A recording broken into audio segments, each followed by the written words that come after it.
से एडमिनिस्ट्रेशन, हमारा sign board, NDRF, SDRF के सभी लोगों का, जिस मेहनत से लोगों ने काम किया, हम लोग तीसरे दिन ही यात्रा फिर से बहाल करने में सफल हो गए। अब तो ये भी मालूम है कि 44 दिन की यात्रा में 20 दिन वेदर इस बार बहुत खराब रहा है। कई दिन हेलीकॉप्टर नहीं उड़ पा रहे थे, बार बार सावधानी बरतनी पड़ रही थी, कॉशंस जारी करने पड़ते थे और पहले 20 दिन में ही मोटे तौर पर 72-73% यात्रा हो गई थी। 11 अप्रैल को रजिस्ट्रेशन शुरू हुआ था ऑनलाइन और ऑफलाइन। 566 566 ब्रांच जो है एसबीआई की, पीएनबी की और जेएनके बैंक, यस बैंक की देश भर में जो है उन्होंने रजिस्ट्रेशन किया था। इस बार पहले की यात्राओं की अपेक्षा कुछ चीजें अलग हुई हैं। जैसे एक चंद्रकोट में यात्री निवास बना था जिसमें 3600 लोग रुक सकते थे और ये महसूस किया गया पूरी यात्रा के दौरान उस यात्री निवास के बनने से बहुत सारे लोगों को बड़ी अच्छी सुविधा मिली। अगर आप देखें तो हमारी जो कैपेसिटी रही है 70,000 लोगों की क्षमता थी, अब इस साल बढ़ा के उसको 1,25,000 तक हम लोगों ने किया था। टॉयलेट्स, सैनिटेशन के अरेंजमेंट जो थे गत वर्षों की तुलना में 240% की बढ़ोतरी की थी। बेड और हॉस्पिटल्स को अगर देखेंगे तो 190% लगभग दुगुना कर दिया था और डीआरडीओ के 2 अस्पताल, एक बालटाल कैंप में और दूसरा चंदनबाड़ी में, इससे कई लोगों की जिंदगी हम बचा सके और केवल यात्रियों की नहीं बल्कि मैं कहूं कि कई आने जाने वाले लोग भी, स्थानीय लोगों को भी उसका बड़ा लाभ मिला है। ऑक्सीजन बूथ्स में भी 85% की वृद्धि हमने की थी। हेलीकॉप्टर सेवा भी इस बार श्रीनगर से भी शुरू हुई थी। तो मोटे तौर पर ये पहली बार फ्री ऑफ कॉस्ट बेहतरी सर्विस भी प्रारंभ की गई थी यात्रियों के लिए। RFID के कारण ट्रैकिंग में बड़ी सुविधा हुई। मैं खुद एक दिन बालटाल कैंप की तरफ था, एक परिवार की एक बच्ची अपने परिजनों से पिछड़ गई। बहुत ही अल्प समय में RFID के कारण उस बच्ची को उसके परिवार से मिलाया जा सका। 34 PTZ कैमरा यात्रा ट्रैक पर लगाए गए थे जिससे सर्विलांस में हमें बहुत ही मदद मिली। इस बार पोनी, पिट्ठू, पालकी के लिए प्रीपेड सिस्टम पहले से ही लागू किया गया था जिसके कारण यात्रियों को सुविधा भी हुई और जो शिकायत आती थी ओवर चार्जिंग की, उससे काफी हद तक हम बच सके। कैंप ऑफिसर्स का जो डिप्लॉयमेंट था यात्रा को इफेक्टिवली मैनेज करने के लिए, वो लगभग 3 गुना बढ़ा दिया गया था।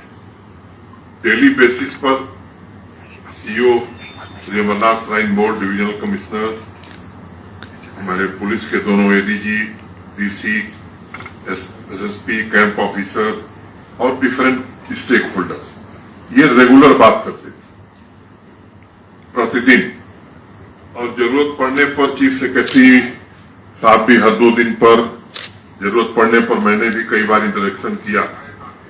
तो इस तरह से मैं कह सकता हूं कि सबने काफी इसमें रुचि लेकर के काम किया। एक रैपिड असेसमेंट सिस्टम भी हम लोगों ने लगाया था कि यात्रियों से फीडबैक लिया जा सके। मोटे तौर पर मैं आपको ये बात कहना चाहता हूं कि 92-93% लोगों ने यात्रा के इंतजामात को लेकर के काफी प्रशंसा की है। जैसे जो सवाल पूछे गए मैं उसमें एक आध का जिक्र आपसे करूंगा। इज द ट्रैक यात्रा लिटर फ्री?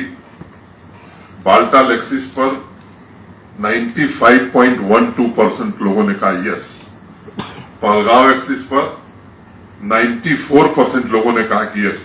तो एवरेज अगर देखेंगे आप तो 94.56। इज द ट्रैक यात्रा open defecation free? Baltal axis पर जो हमारे पास फिगर आया है 96.27, पहलगांव एक्सिस पर 96। Are the toilet clean? Baltal axis पर 91, पहलगांव एक्सिस पर 93। Is darshan hassle free? Baltal axis पर 98.55, पहलगांव एक्सिस पर 95। Are the medical facility efficient and sufficient? Baltal 99.25, Pahalgam 98। Are pitthu pony palkiwala helpful? Baltal axis पर 89.60, पहलगांव एक्सिस पर 98। इस तरह से मैंने 18 ऐसे बिंदु हम लोगों ने चिन्हित किए थे। मुझे लगता है कि एक केवल ट्रैफिक जाम को लेकर के थोड़ी सी लोगों की तकलीफ या शिकायत थी। बाकी सभी जो पैरामीटर्स हैं मैं समझता हूं कि सभी बहुत ही उत्कृष्ट प्रदर्शन, और ये उत्कृष्ट प्रदर्शन इसलिए हो सका कि सबने इस यात्रा को अपनी यात्रा समझा।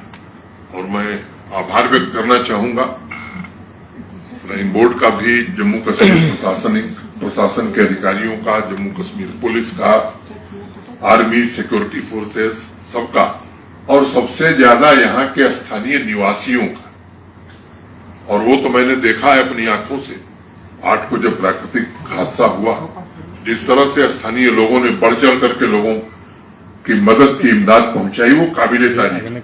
और स्थानीय लोगों ने पूरे यात्रा के दौरान जिस तरह से स्वागत किया यात्रियों का, वो भी काबिले तारीफ है।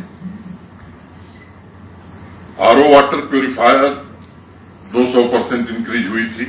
अंडरग्राउंड केबलिंग हम लोगों ने 24/7 पावर की उपलब्धता के लिए हो गई थी।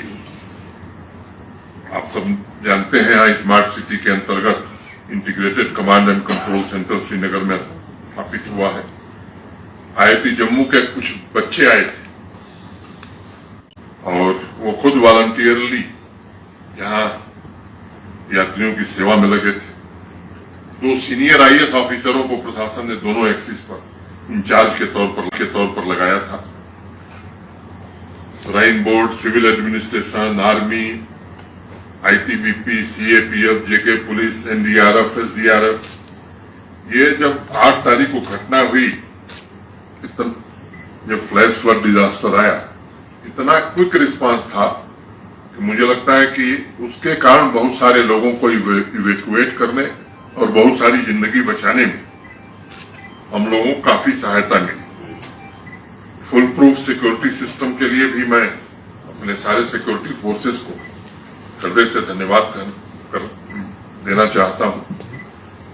भारत सरकार का भी जिस प्रकार से हमको सहयोग मिला है, निश्चित रूप से मैं श्राइन बोर्ड के अध्यक्ष के नाते भारत सरकार के प्रति भी हृदय से कृतज्ञता ज्ञापित करता हूं।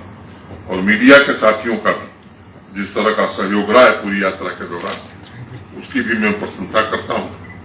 मोटे तौर पर मैं इस बार के अनुभवों ने कई चीजें हमें बताई हैं और मुझे ऐसा लगता है कि आने वाले दिनों में, आज सुबह हम और मुख्य सचिव और श्राइन बोर्ड के कुछ लोग चर्चा कर रहे थे, मुझे लगता है कि और भी बेहतर ढंग से आने वाले दिनों में यात्रा की जा सकती है। आज वो समय नहीं कि उस पर मैं चर्चा करूं, भविष्य में कभी जरूर करूंगा। लेकिन इस बात का हमें संतोष है कि जो फीडबैक पूरे देश से मिला है, उससे जम्मू कश्मीर का गौरव बढ़ा है। जम्मू कश्मीर के प्रति पूरे देश में एक फील गुड फैक्टर पैदा हुआ है कि अच्छी व्यवस्था करने में जम्मू कश्मीर प्रशासन, जम्मू कश्मीर के निवासी पूरी तरह से सक्षम है। मोटे तौर पर आपको इतनी सूचना देने के लिए मैंने आज आग्रह किया था। स्वाभाविक रूप से आप सब कुछ अगर जिज्ञासा होगी तो जरूर पूछेंगे। अब आपको मंच देता हूं लेकिन एक निवेदन जरूर करूंगा कि प्रश्न अगर इसी से संबंधित होंगे तो बेहतर होंगे। सर, इसी से संबंधित मेरा प्रश्न है, जो आपने और बारी बारी से कहेंगे तो मुझे लगता है कि वो अच्छे बता देंगे। जी सर, जो आपने भी जिक्र किया कि काफ़ी सारी फैसिलिटीज़ इस बार ऐड की गई थी और हमने भी खुद देखा था कि एकोमोडेशन से लेकर काफ़ी चीज़ें पहले से बेहतर थी, लेकिन जिस प्रकार से टारगेट दिया था सरकार ने कि 6 से 8 लाख यात्री इस वर्ष आएंगे, क्या आपको लगता है जो क्लाउड बर्स्ट हुआ या जो वेदर था वो एक बड़ा कारण रहा कि यात्रा का वो टारगेट पूरा नहीं हो सका? और दूसरी चीज़ जो एक बीच में खबर आई थी फ्लैश फ्लड के बाद कि अमरनाथ केव के ऊपर कहीं पर कोई लेक बना है, क्या उस बारे में कोई पेशरफ्त हुआ है? उसमें कोई जानकारी सटीक सामने आई है? जी सर।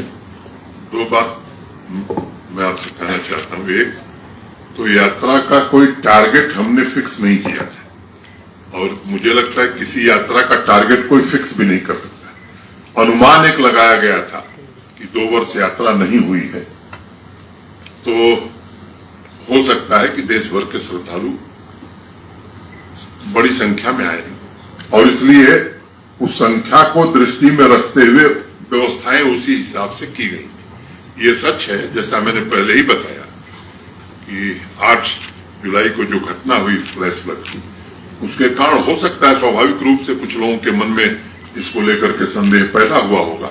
और एक दूसरी बात का मैंने जिक्र किया कि 44 दिनों में 20 दिन वेदर खराब था।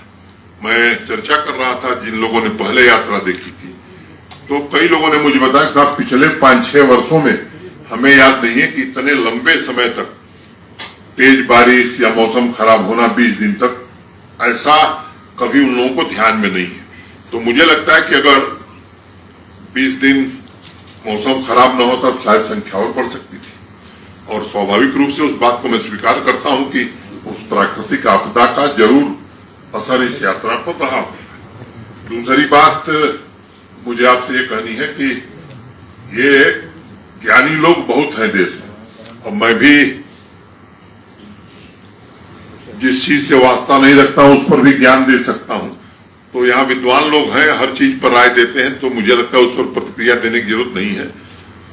जितने विशेषज्ञ हैं देश के इन मामलों के, उनसे हमने सलाह की थी, उनसे राय ली थी। न कहीं ऊपर पानी था, लेकिन कई बातें यात्रा के दौरान कही गई थी। उसके विश्लेषण में मुझे लगता है कि अब जाने की जरूरत नहीं है, न मैं उसकी चर्चा करना चाहता हूं। यात्रा सकुशल हो गई, एक प्राकृतिक आपदा के अलावा सब कुछ सकुशल बीत गया और ये हमारे लिए प्रसन्नता